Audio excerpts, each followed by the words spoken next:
Next, I'd like to welcome Dr. Carl Zulauf. Dr. Zulauf is obviously well known among, I think, everybody here for his work in agricultural policy. Today he's going to talk about the Farm Bill that maybe the 2012, maybe the 2013, who knows, Farm Bill coming up. So with that, please welcome Dr. Carl Zulauf. Good morning, everybody. The mic is working? Fine? Okay. Yes, Matt would like me to talk about the Farm Bill, which I'll start out by simply saying it is my belief that we will get it done this year. I honestly believe that. It'd take me about 5 minutes to explain all the reasons why I think that could happen. The next 4 weeks? Yep. But there is a distinct possibility we won't get it done. But I also think that we know the outlines. On the one hand and the other, yes.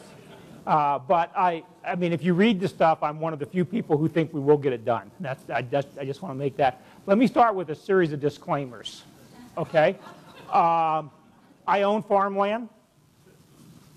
Okay. I share rent. I receive government program payments. I've received, to my knowledge, every form of government payment that you could possibly receive for farming. Okay? And I am associated with, particularly with the Acre Farm program, but a series of principles that are really endemic to much of the debate that we're going on through right now. Okay? So just that as background. I want to talk about the current status of this Farm Bill. I want to talk about what I think are the two, from the farm safety net perspective, the two really big items in this Farm Bill in terms of the evolution of farm policy, and that's the shallow loss programs and the multiple year loss programs. And I use the word alternatives because there's a debate about how we're going to end up on these, and I really don't think we're going to resolve it this Farm Bill. Okay? Those of you who've heard me over the years know that I believe we began a process in 1996 that will end up redefining the Farm Bill, and I believe we are getting close to the end. I do not believe we will finish at this Farm Bill. I believe we will finish at the next Farm Bill. So a major redefinition of the safety net. And then I want to end up by talking about what I think potentially will guide the next Farm Bill, and specifically the role of crop insurance. The current status, we have a Farm Bill passed by the entire Senate. We have a Farm Bill passed by the House. Ag Committee, it has not been brought to the floor for debate. It is now intertwined with the fiscal cliff debate. I could talk about the fiscal cliff, and I thought about that, but I'm going to, in the sense of time, defer that. But there is a paper that I wrote for Ohio Country Journals that is in the packet of material that talks about the fiscal cliff from my perspective. The importance of this is that the last Farm Bill, Farm Bills are always about budgets. Any legislation is about budget and budget costs. But the last time we really intertwined budget debates and Farm Bills was 1991. Okay, and if you want to go back, and those of you who know history, think through, I think the process will be much the same and how we resolve ourselves through this as we did in 91, with of course some distinct differences at the same time. But I think if you want a historical guide, go back and look at the 91 Farm Bill right now. Okay? We have, when I look at these Farm Bills, what I'm struck, and I keep repeating this to the press, I'm struck by how similar these Farm Bills are. These are really conferenceable Farm Bills on a variety of different ways if Congress has the will to do it. Okay? And that's why 4 weeks is not, to me, a long period of time. Okay? There are, in my assessment, there are 3 major differences. The size of the cuts to the nutrition program. The Senate is around $4 billion over 10 years in cuts. The House is around $16 billion in 4 years. You know, if you're willing to negotiate budget numbers, the traditional way is you take the average. Okay? But you have to be willing to compromise. Okay? The second one, and one that doesn't receive a lot of attention, but is actually a very big one, particularly to people throughout the Northern Plains, let's say, should the Farm Service Agency administer a farm-level risk management program? This gets into a much bigger debate about whether we should have two or only one agency for farm programs, including and the two would be the Farm Service Agency or the Risk Management Agency. Okay? Not going to spend any time on that debate. It is an interesting debate that has lots of different colorations to it. Okay? And the third one is, should the multiple-year risk program focus on price or revenue? And should its should its target be fixed or changed with the markets? Okay? This is a philosophical difference. The second one is to some degree. The third one is philosophical differences are much harder to compromise than money differences. Okay? So we'll see if they can do this. I know this is really dense, but this is the alternatives and the shallow loss programs. Okay? Both farm bills endorse the concept of shallow loss. What a shallow loss is it's the loss that is less than your deductible. So if you buy 75% coverage insurance, a shallow loss would be a loss of less than 25%.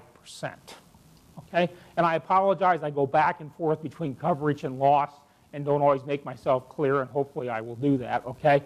But if you have the coverage, you just subtract that from 100% and you have the maximum loss. Okay? But anyways, there are a number of different programs. At this point in the juncture, in my opinion, what's important, I want to look at the big picture, not the small picture. I'm not saying the parameters don't matter, but I think the big picture is the key right now. The fact is that both bills have shallow loss programs in them. That increases significantly that we will have a shallow loss program added to risk management. Okay? There are two basic approaches to shallow loss. One is called SCO, is the acronym, Supplemental Coverage Option. I'm going to spend some time on this. This traces itself to Representative Neugebauer of Texas. Okay? It is, I think, potentially really important, and as a farm manager, you want to learn this program. And I think it's going to be there, and I'll try to explain to you why. And then the other one is a non-insurance-based program, the Agricultural Risk Coverage Program in the Senate. There's a parallel in the House. I'll use the ARC because that was the first one. Okay? What this one differs is it uses a different set of prices. It doesn't use insurance prices. It uses an Olympic moving average.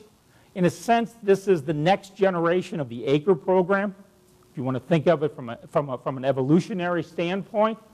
Okay? Each of these programs are going to make payments on prevented planted acres. Okay? That's a major change in farm programs. It's always been based on historical planted acres, not acres that you prevent planted. Okay? We can have a huge discussion of what is a prevented planted acre, and this is the discussion I think we're going to have. Okay? But this is an expansion. Okay? The next line, the payment acres versus the premium subsidy. It is incorrect to argue, in my mind, that crop insurance is cheaper because farmers pay part of the premium. Other programs have always had a co-payment. You don't get paid on 100% of your acres. From a budgetary standpoint, there are many ways to get to a cost level. Okay? You can charge farmers an actual participation fee. That's what crop insurance does. Or you can simply pay on less than 100 acres, 100% of the acres. And that's what we've done traditionally in farm programs. So I think it's absolutely wrong to argue that just because farmers are making a payment, it's a cheaper program. It could be. But I think the argument is specious. Okay? Because there are many ways you can cut payments. Okay? And then finally, SCO, like all insurance programs, does not have a payment limit. The shallow loss programs that are the agricultural risk coverage program does have a payment limit. Those of you who've heard me talk, to me, payment limits make no sense on risk management programs. Okay? They make no sense because, of course, they're going to make big payments. They have to. It's called risk management for a reason, okay? And to then cut their payments when they are most needed, to me, just seems strange. I could use stronger language, okay? But it seems strange, okay? I am not saying that there's not a large small farm problem. I'm going to come back to this. I'm simply saying if you're going to go down the track of risk management, payment limits do not make sense. Direct payments, they make sense. It's an income transfer. Okay? Risk management is after the fact. Rarely do you ever sign up for a risk management program expecting it to pay in that particular year. Okay? So, when I look at this, and I try to put myself, and I will be making this decision, okay? And ask myself, as a farmer, if I'm giving an option, which I think will happen in this farm bill, which one of these do I want to take? To me, because of payment limits, and not that I am anywhere close to payment limits, do not get me on this, but thinking about the average acre, which is on a large farm, do I want a $50,000 payment limit? Do I want a $125,000 payment limit? And to me, as I think about the average acre, SCO looks a lot more attractive than the ARC program, and I have written this ever since June. And I believe this. Okay. So I want to look at, because of limited time, I want to look and bore into SCO. Okay? What SCO is you buy an individual insurance coverage for soybeans. Okay? You will then have the option to buy up county revenue insurance. So if you buy 75% individual insurance, which is the most common in the country, you will be able to buy county insurance on top of that, up to 90%. This is therefore a shallow loss program, because this program is covering part of the loss that is less than your deductible. Okay? The county loss program pays on the county. It doesn't pay on the farm. And so for those of you, if you don't follow what I'm about to say, ignore it. Those of you who do, you therefore have a basis risk between what happens at the county and what happens on your farm. And anybody who's done county insurance under the GRIP program knows exactly what I'm talking about. Okay, the county may have a loss and you don't have a loss. You may have a loss and the county doesn't have a loss. That's what I mean by basis risk. Okay? In the in the SCO program, you have to buy individual insurance. Okay? One of the things that I think that farmers, particularly in the Midwest, will look at is actually buying down individual insurance and substituting SCO. Let me explain to you, this is data that was generated by a good colleague of mine who I do a lot of work with, Gary Schnitke at Illinois, and it's for McLean County. I misspelled it up there, sorry, it's M-C-L-E-A-N. Okay, and I apologize for that. And to anybody who's from Illinois, I apologize to that. Okay, so this is for that county. This is backed out of RMA data. Okay? So, if you buy 85% coverage in McLean County, you're going to pay $21, and you're going to expect to get a payment because of that of $32, which means that over time you should receive $11 in crop insurance net indemnity payments. Okay? If you go down to 70%, it will cost you $3. You expect $6, so you get $3 more. Okay? The next set of 3 columns is SCO. Okay? So if I buy 85%, I can then go from 85 to 90, so it's only covering losses between 85 and 90% for McLean County. That actuarially will cost me, based on current data, $5. I expect to receive $16. Okay, remember, there's a 70% subsidy on SCO. Okay? If I go down to 70%, I can buy from 70 to 90%, or I can buy 20 percentage points of coverage. Okay? That actuarially should cost me $16, and I get an indemnity expected payment of $54 per acre. Go to the last 2 columns. If I add these 2 together, remember these are joint, this is the supplemental coverage. You have to have individual insurance, and then you buy the county. Okay? For the 85%, I will pay in total $26 in premium based on actuarial cost and the subsidy that exists at that level. Okay? And I will expect a net payment of $22 by going SCO plus individual coverage. Okay? So my net payout from this insurance will about equal my premium. If you start going down this column, your premium decreases and your expected payout increases. To me, this doesn't take rocket science. That says to me that I need to look really carefully at doing what? Lowering individual insurance and substituting county insurance under SCO in the decision making. Okay? Because I am not only dropping my premium payments, I am increasing my average expected payment. Now, I'm not saying that that means this year you're going to get more than you paid in premiums. Doesn't mean next year you're going to do it, but if you play it as a long-run actuarial game, that's an economic way we like to think of it, it's an actuarial game, this is the situation that you should acquire over 10, 15, 20 years. I think SCO is a major player in anybody's thinking going forward if this comes into existence. And there are no payment limits. Okay?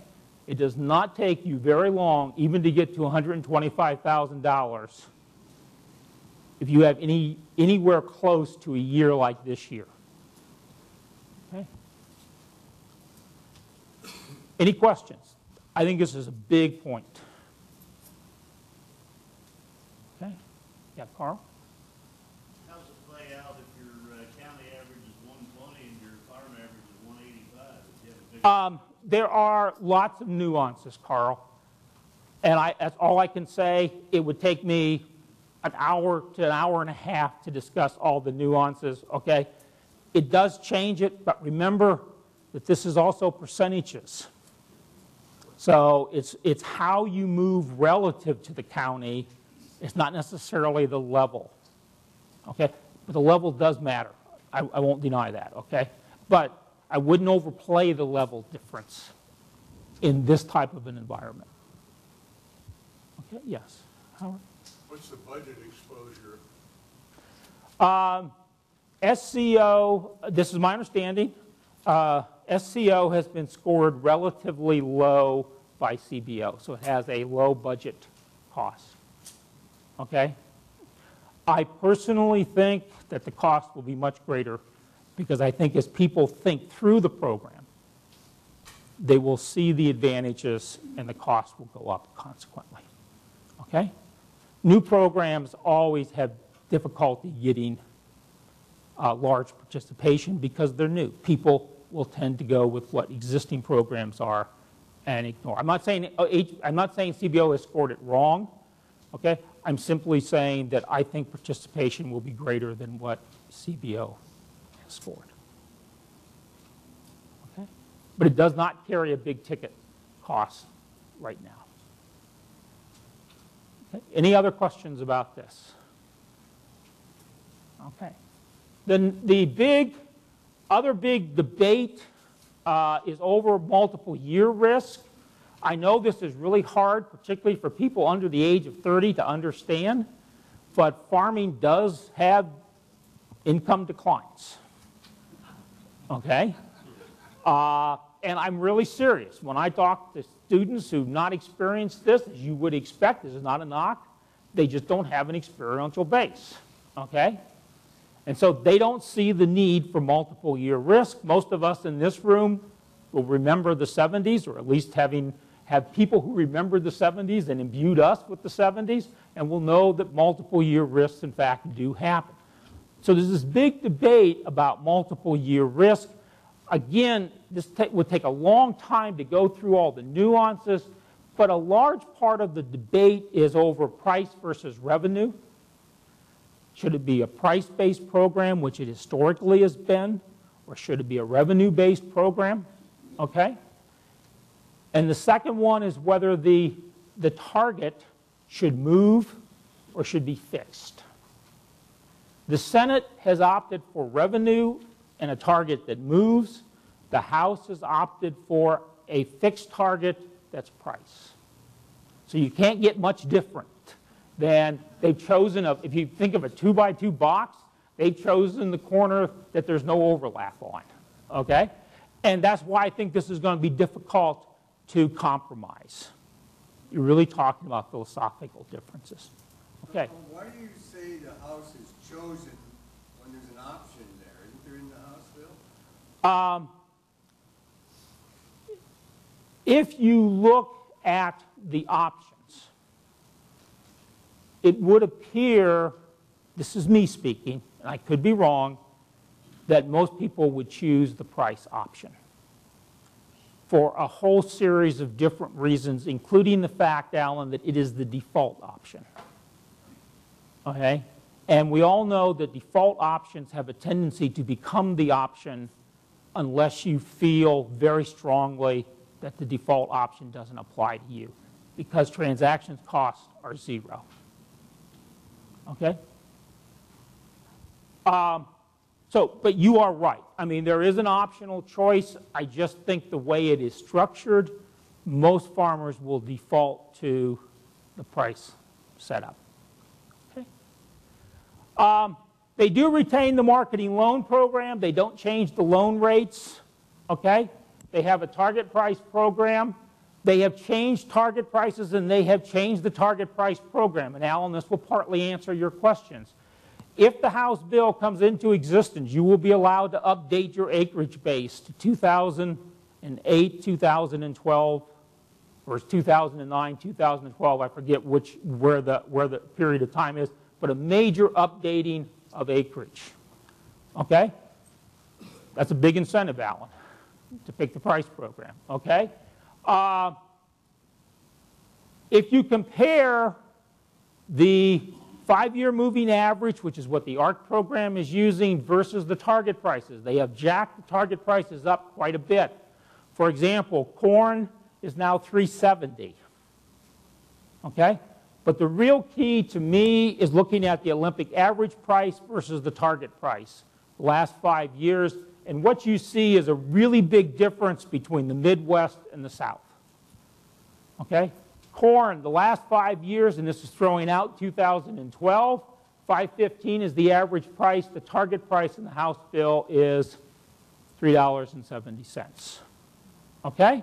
Soybeans, $11.26 versus $8.40. Okay? Now go look at cotton. 71 cents versus 68 cents. Go look at rice. 14.56 versus 14. Go look at peanuts. 26 versus 27. This is where you start to get into the regional discord that exists in the Farm Bill. The House Farm Bill is far more favorable to the South than is the Midwest Farm Bill. Okay? Farm bills are nonpartisan. They really are. They are geographic. Okay? And one of the things that will have to be determined in this compromise to come is which one of these two regions gains the most. And which one of these two regions gains the most depends on which one of these you lean towards and where you set the targets. Okay? And so the debate over multiple year risk programs isn't just about philosophy, it is about who is likely to get the money. Another reason that it gets really hard to compromise. Okay?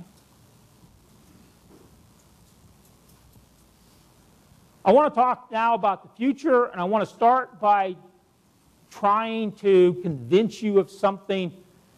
Everybody thinks of crop insurance as a risk management program, and it is. I'm not going to disagree, but crop insurance is also a payment program. Why is it a payment program? Because of the subsidy. The average farmer in this country pays around 60% of the total cost of the insurance. Excuse me, pays around 40% of the total cost of insurance. So if you play this long enough over time, that 60% should end up being a payment to farmers. The critics of crop insurance don't look at crop insurance largely as a risk management program. They look at it as a farm payment program. This is something that is really important to understand. Okay? There are differences in perspectives. And both of them are right. Okay? So, if we look at crop insurance as a payment program, these are net payments. This is total indemnities paid to farmers minus the premiums paid by farmers.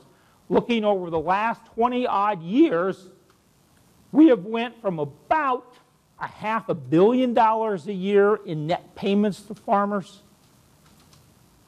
to what is now over $5 billion in net payments to farmers per year. We don't know what 2012 is going to be. It probably will be at least as large as 2011, okay, in terms of net payments.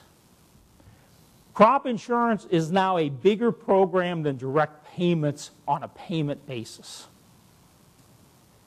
And my friends who are cynics on farm programs say, well, of course farmers are willing to give up direct payments now. I can't answer that because it's a fact. Okay? The point is that crop insurance needs to also be thought of as a direct payment program. Not in the way direct payments are, because you don't know that you're going to get the payment. There's an uncertainty, but there's an expectation. And if you go long enough, that expectation, if the program is actuarially fair, should be met. Okay? And so if I buy crop insurance long enough, it will make more in payments than what I pay out in premiums. It can be looked at as a strategic investment. Okay? One of the things that colors this debate is that crop insurance makes different payments to crops differently for a whole variety of different reasons. I think it's largely due to where they're growing and how they're growing. And if you want to know why rice is so afraid of this transition to risk management, all you got to do is look at this graph. And all you have to do is understand that rice is irrigated. Crop insurance does not make the kind of payments to rice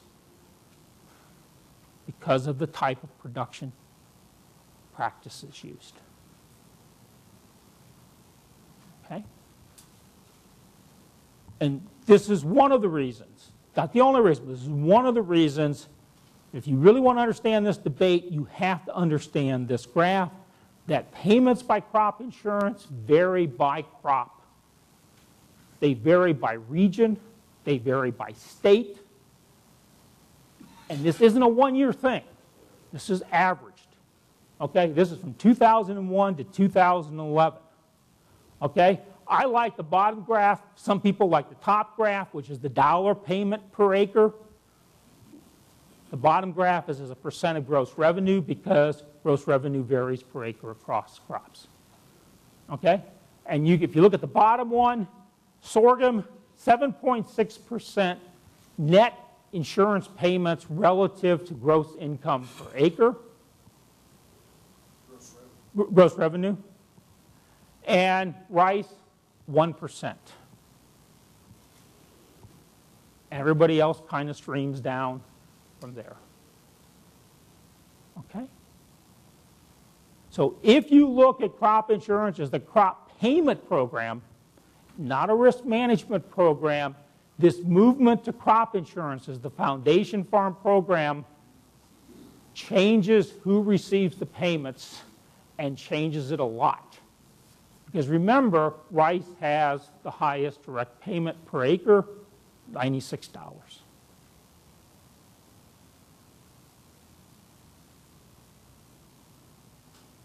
Okay? And as I like to tell Midwest farmers, if you were looking at that kind of change in farm programs, you probably would be concerned also. So I don't think it's fair to point fingers at rice. I think it's fair to try to understand their position. Okay? Now, issues that are going to drive the future farm safety net. So again, just to summarize, I want to emphasize just how close these bills really are.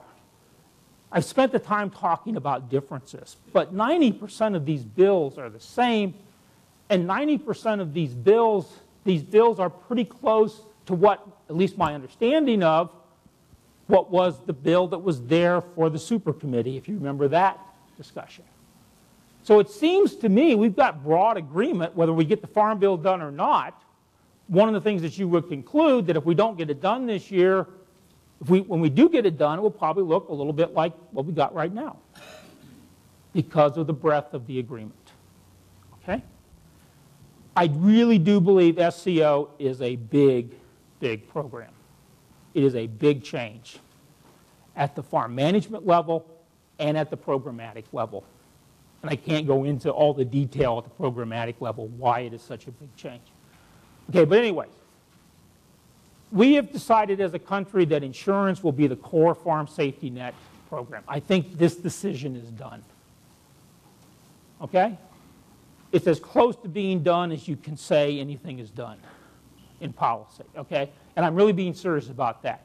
Okay? Programs are never dead until they're dead, and even then they may not be dead.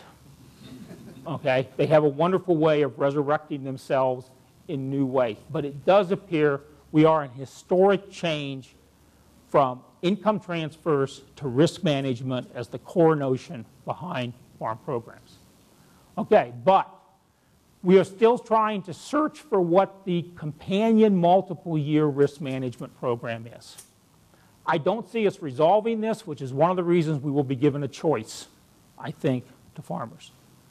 Okay? Crop insurance crop insurance doesn't like me to say this, okay? Crop insurance cannot both be the core farm safety net program and avoid all those other questions that we've had over the years. You can't have it both ways. And conservation compliance is one of those provisions that we as a society have agreed on. I could be wrong with this. I see no way crop insurance does not have conservation compliance ultimately attached to it, if it is the central farm safety net program. Okay? The cost of the insurance program. We treat programs differently when they cost more than $1 billion a year. I don't know if it's $1 billion or $1.5 billion or where it is, but large expenditure programs are treated differently than small expenditure programs.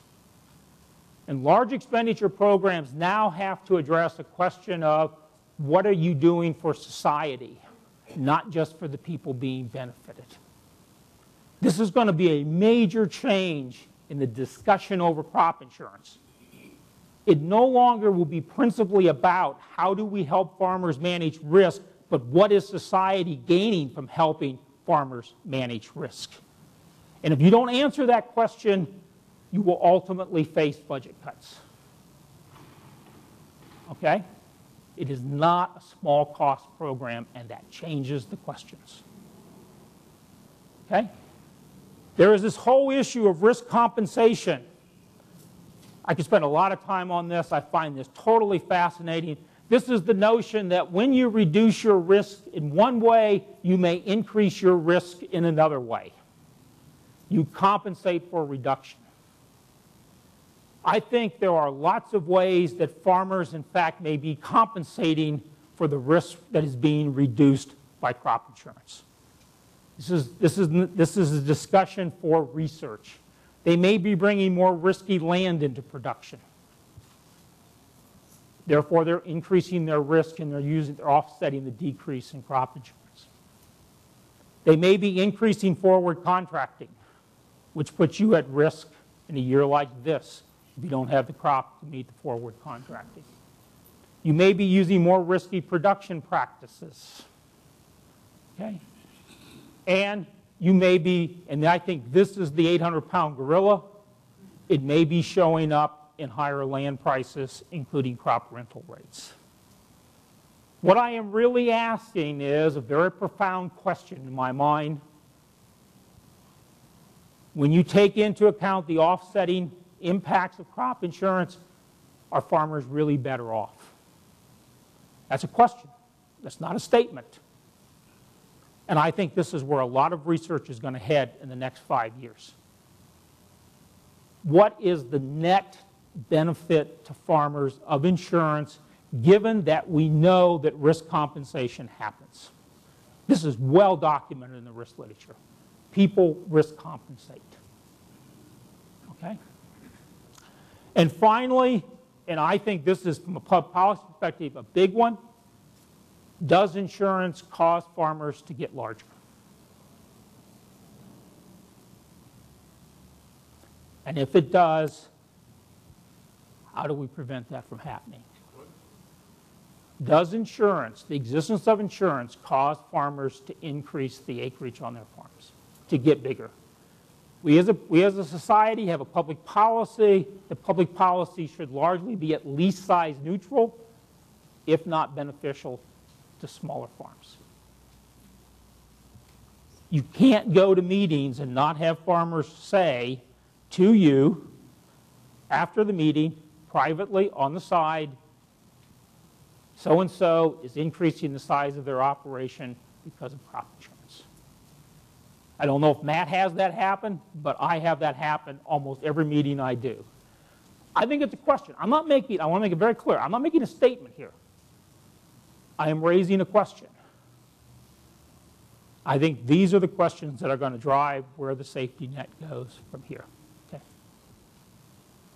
Thank you.